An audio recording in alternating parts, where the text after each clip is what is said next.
За өнөөдрийн дугаараар бол яг одоо үүсэл байгаа нөхцөл байдалтай холбоотойгоор Монгол дахь казак түмэн маань хэрхэн Монгол нутагт тэр дундаа Баян Үлгийн аймагт бас нүүдсэн ирж суурьшсан талаар одоо нэлээд дэлгэрэнгүй түүхийг бол ярихаар бэлдээд байна. За энэ ч би ямар нэгэн зөв эсвэл буруу гэдэг өнцгөөс бол ярихгүй, харин цэвэр түүхэн мэдлэг мэдээллийг одоо энэ контентоор дамжуулж хүргэхийг зорж байгаа. За ер нь бол одоо ингээд Монгол болон казак гэвтгүүгээр хинэнч бай одоо Монгол ах дүүс маань энэ контентыг бол дуустсан үзээрэй гэж би өөрийнх нь чин сэтгэлээсээ хүсэж байна. За тэгэхээр юуны түрүүнд одоо дэлхий дээрх хамгийн унган одоо цэвэр казак ёс заншил уламжлал тэр эртний соёлоо тээж амьдардаг хүмүүс бол өнөөгийн Казахстан улсад гэхээсээ илүүтэйгээр Монгол улсад тэр дундаа Баян Үлгийн аймагт бол одоо амьдардаг гэж дийлэнх судлаачид бол үздэм байлээ. Тэгвэл Монгол үндэстнээс хэл соёл болон шашин шүтлэг тэлсөөр энэхүү ард түмэн түүхийн ямар нухчаанд ямар учир шалтгаанаар Монгол улсын газар нутагт орж ирж өнөөгийн Баян Үлгийн аймгийг байгуулах болов. Энэ бол зүгээр нэг бэлчээр хайсан нүүдэлчдийн эгэл түүх биш. Харин энэ бол Манччин болон Хаант Орос хэмээх хоёр их гүрний геополитикийн хавчлах шахалт шашны цусд мөргөлдөн. Цаашлаад Сталины үеийн аимшигт хядлага бүс нутгийг хамарсан их үлсгэлэн зэрэг олон түүхэн шалтгаануудын улмаас амьд тэмцсэн хүмүүсийн амьд үлдэх гэсэн тэмцлийн түүх юм. Мөн түнчлэн зовж зүдэрсэн ард түмнийг хилээрээ нэвтрүүлж, газар нутаг заан өгч, аюулгүй байдлыг нь баталгаажуулсан Монголын төрийн уужуу хүмүүнлэг бөгөөд алсын хараатай бодлохын бодит гэрч болсон түүх юм а. Ингээд Монгол улс хэрхэн ямар хоёр том давлгаанаар казак угсааны иргэдтэй болсон түүхэн замдлыг хамтдаа задлан харцгаая. Түүнчлэн та бүхэндээ манай контентыг дэмжиж оюуны хөрөнгө оруулалт хийж байгаа Бехровка брендийг танилцуулж байгаадаа таатай байна. Бехровка нь манай улсын шингэн хүнсний соёлд цоо шин өнгө төрөх болон онцгой амтыг оруулж ирж байгаа Чех улсын бахархал болсон ликер юм а. Мөн Бехровка нь 20 гаруй төрлийн байгалийн ургамлаас бүтсэн хоол боловсруулалтыг дэмждэг ликер учраас хүмүүс ихэвчлэн хоолны дараа зохистой хэмжээгээр хэрэглэдэг юм байна лээ. Иймээс Бехровканд хэтрүүлэн хэрэглэх гэхээсээ илүүтэйгээр амт үнэрийг чухалчилдаг соёлтой хэрэглэгчдэд илүү нийцтэй ликер юм а. За ерөнхийдөө бол 19-р зууны дунд үеийг хүртэл бол Төв Азийн энэхүү өргөн уудам тал хээр нутаг бол яг тийм одоогийн шиг албан ёсны тодорхой газрын зураг дээр хэлийн зааггүй нүүдэлчдийн ерөнхийдөө эрх дураараа аж төрдөг тийм уугуул нутаг хэлбэртэй бол байсан. За өнөөгийн Монгол дахь казак иргэдийн өвөг дээдэс болох тэр Абака хэрэ болон одоо 8 зэрэг овог аймагуудын хувьд бол одоо Алтайн уулс, Тарвахтай, Эрчис мөрний ай сав газар болон одоо одоогийн Хятадын Шинжаан өвгөрийн хэсгийг бол дамнан одоо цуслан болон өвлжөөгөө сэлхэн олон зуун жилийн турш ингэж амьдарч ирсэн ийм ард түмэн. За тэд нэг ёсондоо хинээс хараат бус за зөвхөн тэр байгаль цаг уур мал сүргийнхээ аясаар бол тэр том уудам орон зайд одоо нүүдэлчин маягаар тэр эрх чөлөөтэй бол амьдарч байсан хүмүүс. За гэхдээ энэ амгалан тайван байдал бол 19-р зууны 2-р хагаст бол одоо тэр чигтээ оронгоороо өөрчлөгдсөн байдаг. За тэдний уламжлалт одоо бэлчээр нутаг бол гэнэтгэн дэлхийн хоёр хүчирхэг тэр эзэнт гүрний геополитикийн ашиг сонирхлын зөрчилдөөний талбар огцлцлын уулсар болж хувирсан байдаг. Хойд зүгээс Хаант Оросын эзэнт гүрэн Төв Аз руу чиглэсэн цэрэг улс төрийн дүрмгийллээ тухайн үед эрчимжүүлж эхэлжээ. Оросууд зэвсгийн хүчээр шинэ газар нутгуудыг эзлэн авч цэргийн бэхлэлт болон цайзуудыг ар араас нь байгуулж эхлэв. Тэд нүүдэлчдийн уламжлалт зам харгуйг хаан боогдуулж төрийн хатуу хэл хязгаарыг тогтоосноор казакууд урин дулаан цагт цусаж өвөлдөө нөмөр газар бараадан өвлждөг байсан бэлчээрийн маршрута бүр мөсөн автахад хүрэв. Түүнчлэн Хаант Орос улс зөвхөн хэл тогтоогоод зогсохгүй, үржил шин бүхий сайн газруудыг нь Оросын тариачдад хүчээр шилжүүлэн өгч, уугуул нүүдэлчдэд хүнд хэцүү татвар, цэрэг татлахын дарамтыг тулгаж эхэлсэн нь тэдний амьдрах орон зайг ноцтойгоор хумсан юм. Хойд талд нөхцөл байдал энэ мэтээр хүнд байдалтай байх үед өмнөд хэсэгт буюу Манччин гүрний иргэшээлт байсан Шинжааны нутагт байдал бүрч аимшигтайгаар эргэв. Манжийн төрийн авилгал хэрээс хэтэрсэн татвар түрээсийг эсэргүүцсэн муслим шашинтнуудын алдарт Дунгааны бослого 1862-оос 1877 оны хооронд тэгдэж бүс нутгийг тэр чигтэн цусд мөргөлдөөний талбар болгон хувиргав. Бослого гаргагчид болон тэднийг дарах гэсэн Манжийн армийн хоорондох ширүүн тулаан тэмцлүүд олон жил үргэлжилж хууль дүрмгүй замбраагүй байдал бүс нутагт ноёрхож эхлэв. Зэвсгэлсэн дээрэмчдийн бүлэглэлүүд болон дайтагч талуудын цэргүүд Казахын энгийн номхон айд саахуудаар дайрч, мал сүргийг нь хүнсэндээ дээрэмдэж, ирчүүдийг нь хүчээр цэрэгт татаж, орон гэр бэтчээрийг нь галдан шатаах үзэгдэл газар авч ихлөв. Ийхүү умардаас Оросын эзэнт гүрний төмөр байх, өмнөдөөс Манжчин гүрний нутаг дах цуст дайн гэсэн хоёр галын яг дунд казахууд хавчигдаж эхлэв. Матчин хүний хувьд бэлчээргүй болно гэдэг нь амьдрах ямар ч их үсвэргүй болж өсөглөнд нэрвэгдэн гэсэн үг байв. Дээрээс нь гэр бүл үр хүүхдүүдийнх нь амь нас өдөр бүр хутганы ирэн дээр байсан тул тэдэнд өвөг дээдсийнх нь нутагт цаашид тисэж үлдэх ямар ч боломж үлдсэнгүй. Энэхүү төвчгийн аргагүй хүнд нөхцөл байдал нь Абака Хэрэй овгийн удирдагчдыг хүндхэн шийдвэр гаргахад хүргэж дайн дажингүй харьцангуй тайван амгалан байсан зүүн хойд зүг буюу Монголын Автайн сүрлэг улсыг даван нүүх түүхэн их нүүдлийн хамгийн гол ухтар нөхцөл болсон юм. Тэгэхээр хоёр их гүрний геополитикийн хавчлах шахалт мөн дээрэс нь манжид болсон тэр дунгааны цус бослохын хөлт нэрвэгдэж амьдрах аргагүй мухардалд ороод байсан казакуудын хувьд бол цорын ганц гарц гаргалгаа нь бол зайлшгүй Монгол нутаг болж хувирсан байдаг. За ингээ 1860-аас 1870-ад оны үед бол Абака Хэрэй овгийн хэд хэдэн томоохон отгууд дайн дажингүй амар амгалан мөн бэлчээр ус элбэгтэй тэр зүүн хойд зүг буюу Монголын Автайн сүрлэг улсыг даван нүүдэл хийх тийм түүхэн шийдвэрийг бол гаргасан.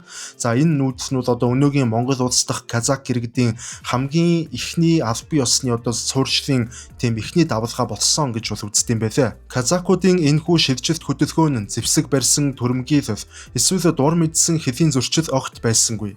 Казакийн овгийн ахлагч удирдагчид маш ухаалаг дипломат арга барилыг сонгожээ. Тухайн үед Монголын баруун хязгаар буюу ховдын хязгаар нь Манжчин гүрний захиргаанд байв. Казакийн ноёд өөрсдийн ирж төлөөлөгчдөө Манжийн ховдын амбан дэлгээж аль бие ёсоор өргөдөл өгөв. Тэд өргөдөлтөө бидний уугуул нутаг дайн дажин өөмөө самуунтай байгаа тул амь зулбан ирлээ. Ховдын хязгаарт харьяалагдах Автайн сүрлэг уулсын өндөрлөг, сул чөлөөтэй байгаа уул голын хөндөд мал маллаж толгой хорогдон амьдрахыг зөвшөөрнө. Хариуд нь бид чин гүрний төрд үнэнчээр зүтгэж хууль ёсны дагуу зохих татвар түрээсийг нь цаг тухайд нь төлж байх болно гэсэн утгатай ийм хүсэлт гаргасан байдаг. Манжийн ховдын амбан болон түүнийг төлөөлж байсан орон нутгийн Монгол ноёд энэхүү хүсэлтийг сайтар судалсны эцэст нааштайгаар хүлээн авав. Үүнд хэд хэдэн шалтгаан байлаа. Нэгдүгээрт гэвэл өндөр улсын ширүүн уур амьсгалтай монголчууд харьцангуй сэрэг нутагтдаг Автайн улсын хөвчөөр казакуудыг суулгах нь эзгүй нутгийг эзэнтэй болгож баруун хэл хязгаарыг сахин хамгаалах амьд бамбай болох геополитикийн ач холбогдолтой гэж тэд үзэж байв. Хоёрдугаарт гэвэл харин шинээр орж ирж буй олон мянган матчин өрхөөс улсын санд үлэмж хэмжээний мал ангийн үнэт үс зэрэг нэмэлт татвар хураах боломжтой гэж үзв. Ингээд ховдын амбан тэдний хүсэлтийг баталгаажуулж одоогийн Баян-Үлгийн аймгийн Цэнгэл, Улаанхус, Саксай зэрэг Автайн улсын дагуух нутгуудаар зусаж өвдөж эрхийг аль бие ёсоор олгожээ. Ийхүү зөвшөөрөл авсан казакууд Автайн өндөр даваануудыг давж ачаа хөсөг мал сүрэг гэр бүлээ дагуулan орж ирцгээв. Тэд уламжлалт эсхийг ирээн барьцгааж өвөг дээдсээс уламжилж ирсэн бүрэг дээр ан хийх соёл, гар урлал, муслим шашны зан үйлүүдэд алдалгүй үргэлжлүүлсэн юм.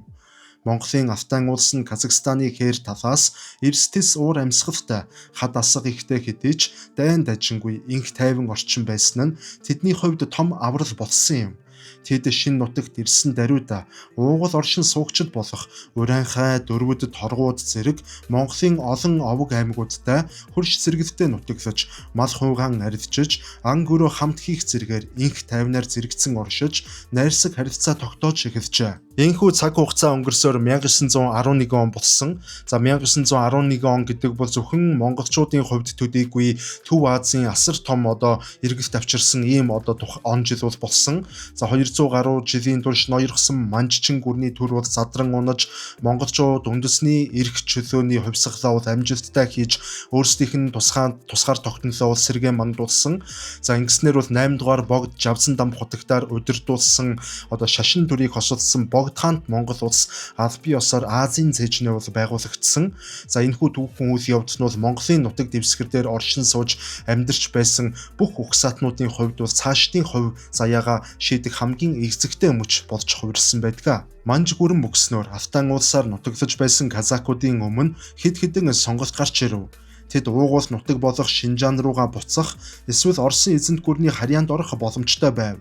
Гэвч Хятад болон Оросын аль алинд нь тухайн үед улс төрийн тогтворгүй байдал дайн самуун үндэстний цөөнхийг хавчин гадуурхах бодлого үргэлжилсээр байв. Харин нөгөө талд шинээр Мандан Бадарч буй мандах төрийн илэрхийлэл ботсон Богд хаант Монгол улс нь тэдэнтэй ижил нүүдэлчин ахуй соёлтойгоос гадна аливаа шашин шүтлэг угсаатны ялгаанд харьцангуй хүлээцтэй хүнлэг ханддаг байв. Тиймээс казакийн отгын ахлагч нар болон ноёдууд уугуус нутаг руугаа буцахын оронд шин тутам байгуулагдсан Монгол улсад аль бие ёсоор дагаар орж хувь заяагаа монголчуудтай холбох хамгийн зөв бөгөөд зоримог шийдвэрийг гаргасан юм. Казакийн удирдагчид төлөөлөгчдөн илгээж Богд хааны засгийн газарт хандан аль бие ёсны өргөдөл бичиг хүргүүлв. Тэд энэхүү бичигтээ Монголын төрийн хувь цаазыг чамдлан дагаж, баруун хязгаарын хэлийг сахин хамгаалж, зохих албан татвараа үнэнчээр төлж байхаа батлан тангаргалсан байдаг. Энэ нь зүгээр нэг газар гуйсан хэрэг биш, харин тусгаар тогтносон Монгол улсын нэгэн хэсэг болохыг хүлээн зөвшөөрсөн улс төрийн томоохон алхам буюу дагаар оролт байв. Богд хаан болон Монголын төрийн зүтгэлтнүүд казакуудын энэхүү хүсэлтийг маш уужуу алсын хараатаагаар хүлээж авав. Богд хаант Монгол улсын ноёд тэднийг харийн дөрвөсөд хэмээн түлхсэнгүй. Харин ч Монгол улсын хүн амыг өсгөх, хүчин чадлыг нь нэмэгдүүлэх, ялангуяа баруун хязгаарын аюулгүй байдлыг баттгахад чухал түшиг тулгуур болно хэмээн харсан юм. Ингээд Монголын төрөөс казакуудын удирдагчдад өндөр итгэл хүлээлгэж, уламжлалт засаг захиргааны тогтолцоондоо аль бие ёсоор нэгтгэж эхлэв. Казакийн нөлөө бүхий ноёд ахлагч нарт гүн болон бэйс зэрэг Монголын төрийн өндөр цол гэрэгмүүдээр шагнаж, эрх мэдлийг нь баталгаажуулсан мөнгөн тамга олгосон байдаг. Түүнчлэн тэдний мал маллаж амьдран суух газар нутгийн хэвийн заагийг төрийн бичгээр аль бие ёсгоор баталгаажуулан олгов. Энэхүү шийдвэр нь Монгол дахь казакуудын түүхэнд асар том эргэлтийн сэг болсон юм. Тэд үүнээс хойш манжийн үеиг шиг хизээ хөөгдөх нь тодорхойгүй газар нутаг түрээслэгчд эсвэл дөрвөсөд байхаа болж өөрсдийн гэсэн хууль ёсны газар нутагтай эрх хэмжээгээ хүлээн зөвшөөрүүлсэн Монгол улсын бүрийн эрхэд харьяат иргэн болж баталгаажсан юм. Энэ үйл явдал нь Монголын төрийн бодлого хичнээн хүмүүнлэг дипломат ухаантай алсын хараатай байсныг гэрчлэх түүхийн тод уул мөр болон үлдсэн юм. За яг сайхан сонирхолтой контент үзэж байхад дундуур нь түр өөр юм ярих гэж байгаа дуучлаарай. Манайхан бол одоо маш сайн мэдж байгаа. Манай сувг бол 5 жилийн ойдоо зориулаад ийм ном XX түүх хүн төрөлхтний фото түүх гэд ном гаргасан. За энэ ном маань бол одоо цөөн хэдэн ширхэг ер нь бол энэ ч үлдсэн байгаа. Тэгээд эднэрийг бас би ер нь дуусгачих гэж бодлоо. Энэ ном маань ингээд 290 хуудастай. Тэгээд маш сонирхолтой ном. Хүн төрөлхтний түүхэнд 20 дугаар зууны түүхэнд гарсан одоо бүхий л онцлог үйл явдлуудыг гэрэл зургийн хамтаар маш дэлгэрэнгүй сонирхолтой тайлбартай хамт нэгтгэж хэлсэн маш сонирхолтой бүх насныханд тэр тусмаа хүүхдүүдэд бол одоо үнэхээр хэрэгтэй ном болсон гэж бол би ингэж дүгнж байгаа. Тэгээд хамгийн гол нь одоо ингээ хараар ингээ альж хуудасаас нь ингээ хараад жоохон юугүй альж хуудасаас нь ингээ хараад ерөөсөө юу ч ингээ уншиж болно, ингээ зураг олох ингээ өөр өөрийн тайлбартай, ингээ маш сонирхолтой ийм 20 дугаар зууны түүхэн үйл явдлууд ингээд байж идэг ийм сонирхолтой ном. Тэгээ хүүхдүүдэд бол айгүй тохиромжтой, залуучуудад яг үүндээ бараг бүх насныханд ийм сонирхолтой ийм түүхийн ном болсон шүү гэж бол та бүхэндээ хэлмээр байна. Тэгээд энэ номыг хэрвээ авахыг хүсэж байгаа бол та 99 24 70 42 дугаараар холбогдож дэлгэрэнгүй мэдээллийг бол авах боломжтой, хүргэлттэй байгаа, хүргэлт үнэгүй байгаа. За жишээлбэл одоо товчхон ингээд харъя л та. Одоо жишээлбэл ингээд сөхөөд үзье. Энд ямар зураг байна. За энд бол одоо Токио хотын Nippon ангаах ухааны сургуулийн доктор Фукуши Масаичи бол маш өвөрмөц сонирхолтой нэгэн байсан гэд энэ нөгөө нэг хүний шивэстэй хүмүүсийн арьсыг цуглуулдаг ийм хүний талаар одоо мэдээлэл бүхий ийм зурагтай хэсэг байна. За энэ ч ингээ харах юм бол 19-с 20 дугаар зууны Европчуудын хийж байсан хамгийн бусармаг зүйл бол хүний хүрээлэн байгуулж ирсэн явдал гэдэг одоо энэ талаар мэдээлэл байна. Европт одоо Африкийн хар арьснууд болон энэтхэг за мөн одоо хойд өмнөд Америкийн уугуул Америкчуудыг бол одоо ингэж хүний хүрээлэн дотор байлгадаг байсан ийм түүхийг гаргасан байна. За ийшээ харах юм бол За дэлхийн 1-р дайны дараа Германд бол Веймарын бүгд найрамдах гэж улс байгуулагдаад инфляц түүхэн дэд хэмжээндээ үрээд мөнгө гэдэг зүйл бол Германы марк гэдэг зүйл бол ямар ч үн цэнэгүй болж хувираад хүүхдүүд мөнгөөр хэрхэн тогтж байгаа талаар харуулсан байна. За энэ жишээлбэл ингээд харах юм бол хуудас олоход нүүр олоход ийм сонирхолтой үйл явдлууд гарсан өгүүлсэн юм ном байна. 290 нүртэй гэхээр бол маш их мэдээллийг агуулсан юм ном байгаа учраас хүн болгонд сонирхолтой гэдэгт бол итгэлтэй байна. Энэхүү 20 дугаар зууны ихээр Монголын нутагт суурьшсан казакууд харьцангуй амар тайван инх тунх амьдарч байхад 1930-ад оны үед бол одоо хэлийн чандаас дахин нэг томоохон асар том нүүдлийн давлгаа бол Монголын баруун хязгаарыг зорж чиглэж эхэлсэн байдаг. За гэхдээ энэ удаагийн шилжилт хөдөлгөөн нь урдынх шигээ тийм одоо таатай бичээр уул ус хайсан одоо тийм матчтын игэл нүүдэл бол байгаагүй.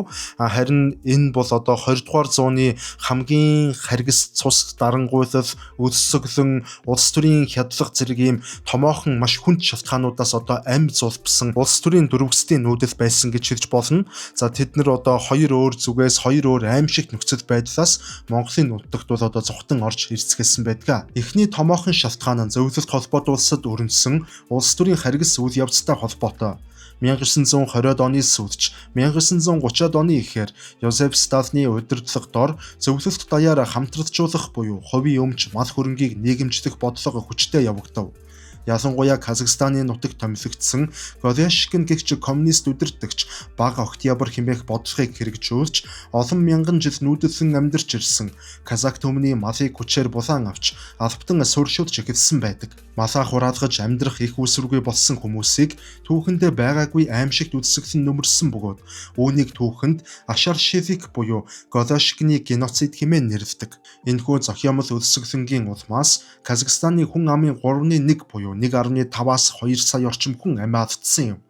Энэ аимшигт үхлээс мултрахын тулд амьд үлдсэн зарим казакууд хил даван хятад болон Монгол руу олноороо дөрвөжиглөв. Гэтэл яг энэ цаг үед нөгөө талд хятадын Шинжааны бүс нутагт мөн л цус хядлага өрнөж байв. 1930-ад онд Шинжааныг хятадын милитарист дарангуйлагч Шин Шицай хяналтандаа бүрэн аваад байв. Тэрээр зөвлөлтийн тагнуулын байгууллагатай хамтран өөрийн нутаг дэвсгэр дэх муслим шашинтнууд тэр дундаа уйгур болон казакуудын эсрэг системтэй цэвэрлэгээ явуулж эхэлсэн юм. Тэдний шашин шүтгэлгийг хориглож, сэхэтнүүд болон овгийн ахлагчид болон энгийн ард иргэдийг хувилдаан хийсэн хэмээн гүтгэж, үе олноор нь баривчлан буудан хороож байв. Шинжаанд амьдрах нь өдөр бүр үхэлтэй нүүр тэмцэгдсэн хэрэг болж хувирсан тул тэндх казакууд ч мөн амь насаа аврахын тулд олон тоогоороо эцэг өвгдийнх нь нутгийг орхихоос өөр гарцгүй болов. Ийхүү нэг талаас үдсгэлэн болон зөвлөлтийн хядлага, нөгөө талаас хятадын дарангуулагчин геноцидоос зугтах гэсэн олон мянган казакуудын хувьд цорын ганц авралын зам нь Монгол улс болж хувирав. Учир нь Монголын нутагт хагас 100 жилийн өмнө эхний давлгаагаар нүүдэлсэн очсон тэдний ахын дүүс болох Хэрэй овгийнхан эсэмэнд амар тайван амьдарсаар байв. Иймээс казакууд өндөр уулс, хатуу ширүүн давааг үдсгэлэн болон ядарч туйлдсан байдалтайгаар давж Монголын хил дээр олноороо цугларч ирэв. Хэдийгээр тухайн үед Монгол улсад мөн адил улс төрийн хэлмэгдүүлэлтийн бараан сүдэр тусаж нийгэм ороо бусгай байсан ч Монголын төр засаг болон хэлийн цэргүүд тэдгээр дөрвөгцдгийг буцааж өхөл рүү нь явуулсангүй. Харин ч уужуу сэтгэл гаргаж хэлээрэн саадгүй нэвтрүүлэн хүлээн авчээ. Энэхүү хоёр дахь давлгаагаар орж ирсэн дөрвөгсд нь Монгол дахь казак иргэдийн тоог огцом нэмэгдүүлж ховд болон увс аймагуудын баруун хэсгээр нягт суурьшилснаар цаашид тусдаа бие даасан аймаг байгуулагдах хүн ам зүйн гол үндэс суурь бий болсон юм. Тэгэхээр энэхүү хоёр дахь удаагийн их давлгаагаар орж ирсэн казакуудын тоо 1930-ад оны сүүлч гэхэд тасралтгүй өссөөр одоогийн манай ховд болон увс аймгийн баруун хязгаарын уулархаг нутгуудаар бол маш олноороо нягт суурьшиж эхэлсэн байдаг. За мэдээч хэрэг одоо хүн ам эрчимтэй нэмэгдэхин хэрээр хэл соёл одоо ахуй онцлогоос шалтгаалсан тийм засаг захиргааны болон нийгмийн шинэ хэрэгцээнүүд бол тухайн үедээ урган гарч ирсэн. За хамгийн гол нь одоо монгол хэл огтоосоо мэдэхгүй тэр казак ардууд бол төрийн үйлчлэгээ үзүүлэх, бичиг үсэг нэвтрүүлэх, эмнэлгийн тусламж хүргэх зэрэгт бол тухайн үедээ багагүй хүндрэлүүд бол гарч байсан гэдэг. За энэ үед харин Монголын төр засаг тэр их гүрнүүд одоо бусад их гүрнүүд буюу энэ хоёр хөрш хятад орсуудын нэгэн адил тийм бодлогыг бол огтоосоо баримтлаагүй. Хятадд болон хойно Оросд зөвлөлтөд бол тэр казак гэрэгдийг гифтгүүгээр бусад үндэсний цөөнхүүдийг бол хүчээр уусгах, хэв соёлыг нь мартагнуулах, үндэсний цөөхийг бол эвтэд тэгж хавчин гадуурхах бодлого баримтж байсан. Тэгвэл Монгол улсад, бүгд найрамдах Монгол ард улсад харин ч эсрэгээр тэднийг нийгэмд зөв зохистой байдлаар нэгтгэхийн тулд казакуудын төрөлх хэв болон тэр соёл уламжлалаа хадгалан үлдээх тэр хамаг бүхий л таатай нөхцлүүдийг бол тухайн үедээ Монгол улс хэдийгээр коммунист байсан ч гэсэн бүх тэр боломжуудыг нь бүрдүүлж өгөх тийм алсын хараатай маш хүнлэг нэрнгүй хүмүүнлэг шийдвэрийг бол тухайн үеийн эрх баригчид гаргасан байдаг. 1940 оны 8 дугаар сард бүгд найрамдах Монгол ард улсын баг хурлын тэргүүлэгчид болон сайд нарын зөвлөлийн хамтарсан тогтоол гарав.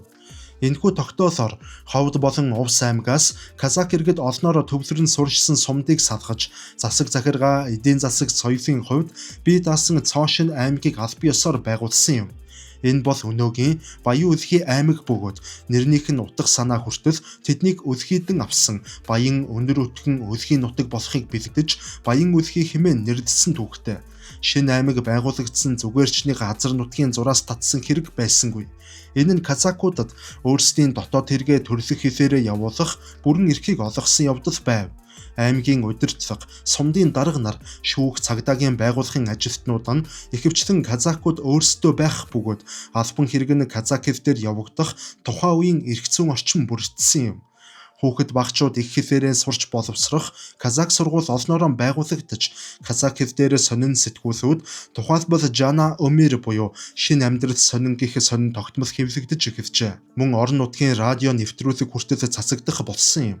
Тэдний өвөрмөц соёл, дуу бүжгийг хөгжүүлэх зорилгоор бүгд найрамдах Монгол ард улсын зүгээс хөгжимд драмын театр хүртэл байгуулж, ардын урлагийн хүртэл Монгол төрийн ивэлд багтаж, уламжлал соёл шашин гэд бүхий л зүйлийг нь Монголын төр өөрийн ивэлд аван хайрлан хүндэтгсэн түүхтэй.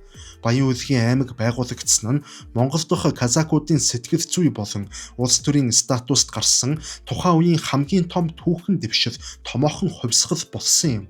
Тэд урьдан дайн дажин өсөглөнгөөс сухтаж яваа, дөрвөсөд эсвэл хэн нэгний нутагт толгой хорогдож буй зочид мэтэр иймэрхүү мэдрэмжтэй амьдарч байсан бол 1940-од оноос хойш Монгол улсын газрын зураг дээр өөрсдийн гэсэн хууль ёсны хэл хязгаартай, эрх хэмжээтэй бүрэн эрхэд Монгол улсын иргэд болон батчаад зогсохгүй, цаашид үрдийн мөнх үеийн үед Монгол улсын салшгүй нэг хэсэг болон хувирсан юм. Тэд шинэ их орондоо маш хурдан дасан зохицоцгоож, мал аж ахуйгаа хөгжүүлж, баруун хэлийн аюулгүй байдлыг сахин хамгаалах, цаашлаад дайны он жилүүдэд тухайлбал халах голын дайн, 1945 оны чөлөөлөх дайн, ховдын хил орчмын тулгуурлуудад хүртэл Монгол ардын армийн игнэнд мөр зэрэгцэн тулалдаж, шинээр үлхийдэн авсан баян сайхан их орныхын төлөө зориг төвгүүдийнхэн цусыг урсгаж, Монголын төрд үнэнч гэдгээ батлан харуулсан баатарлаг түүхийг бүтээвчсэн ард түмэн гэдгийг санах хэрэгтэй.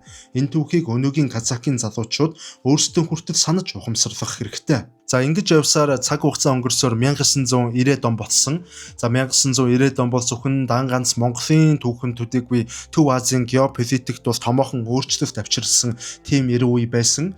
Тухайн үед бол мэдээж хэрэг зөвлөлт холбоот улс задарч унаж, Монгол улс ардчилсан нийгэмд шилжихийн зэрэгцээ бол 1991 онд Казахстан улс түүхэндээ анх удаа бүрэн тусгаар тогтнолоо зарласан юм онцгой үйл явдал тохиосон.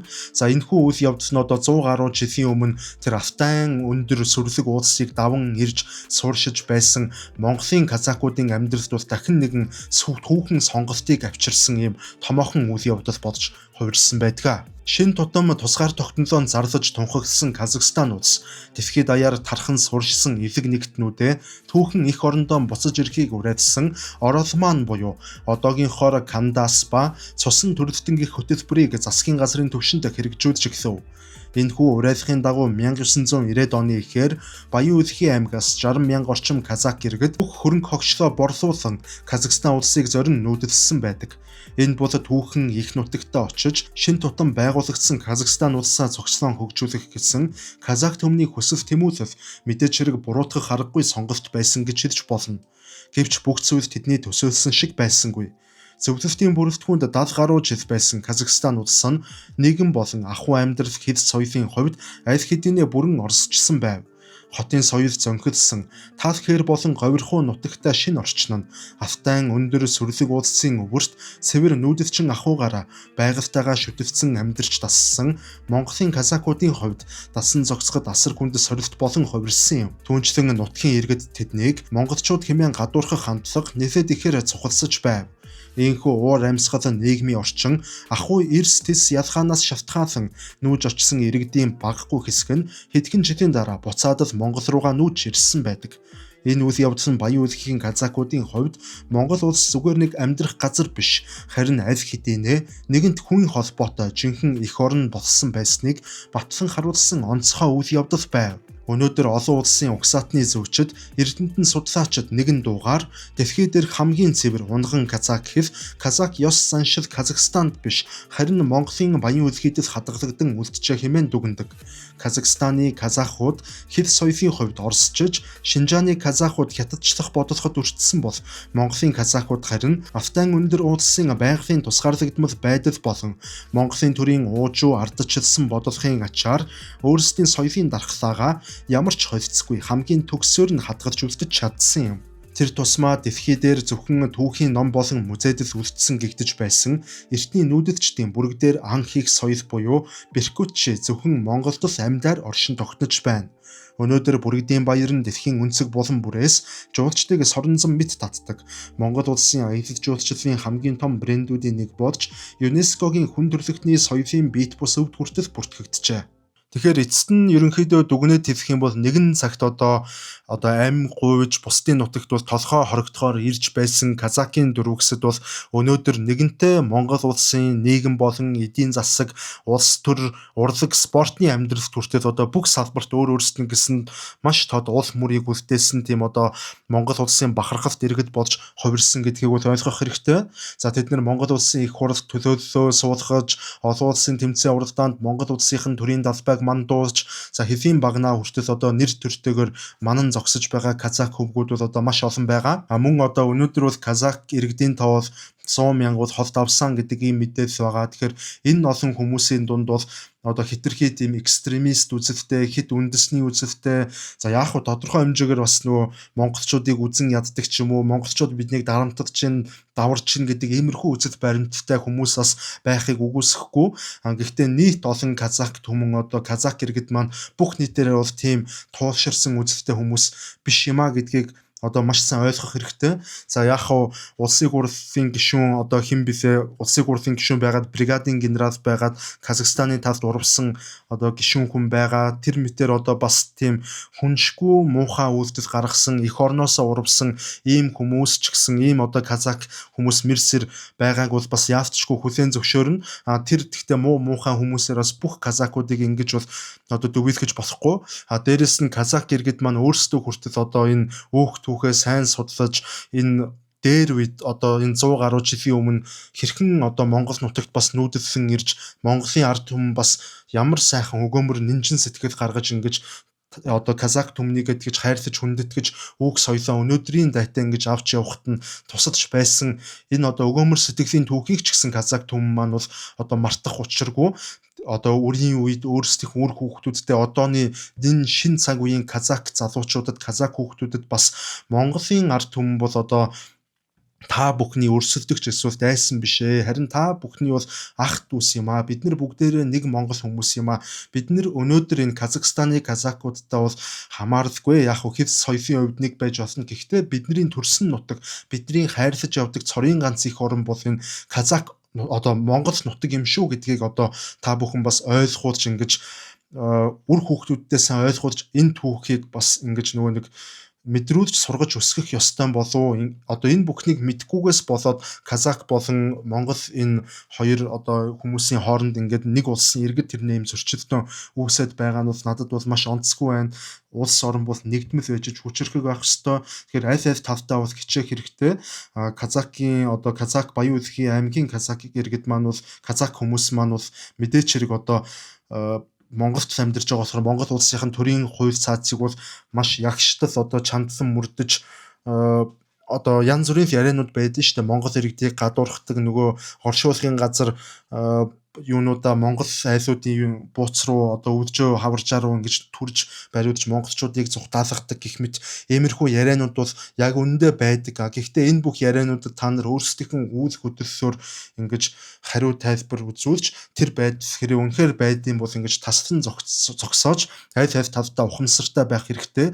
Хэрвээ энэ байдлыг таслан зогсоохгүй одоо монголчуудыгаа хүртэл ингэж ялгуурч байгаа бид нар тусдаа хүмүүс шүү гэсэн энэ хандлага улам цаашид дэвэрсээр байх юм бол ирээдүйд бас юу болохыг ямар үр дагавар гарахыг бол бидний хинж тааж хэлж мэдшгүй. Монгол улсын баруун хэл Баян Улгийн аймаг болон Казахстан улс хоёр бол хэл залгаа газар нутгаараа хилэлдэг улсууд биш гэдгийг одоо нэн тэргуунд бас санах хэрэгтэй. Тэгэхээр ирээдүйн үр дагавар одоо үнэхээр энэ нөхцөл байдал цаашаа дамжираад байх юм бол ямар үр дагавар гарахыг хэн ч хэлж мэдэхгүй учраас аль талдаа ухаантай байгаасаа гэж чин сэтгэлээсээ хүсэж бас уриадж байна.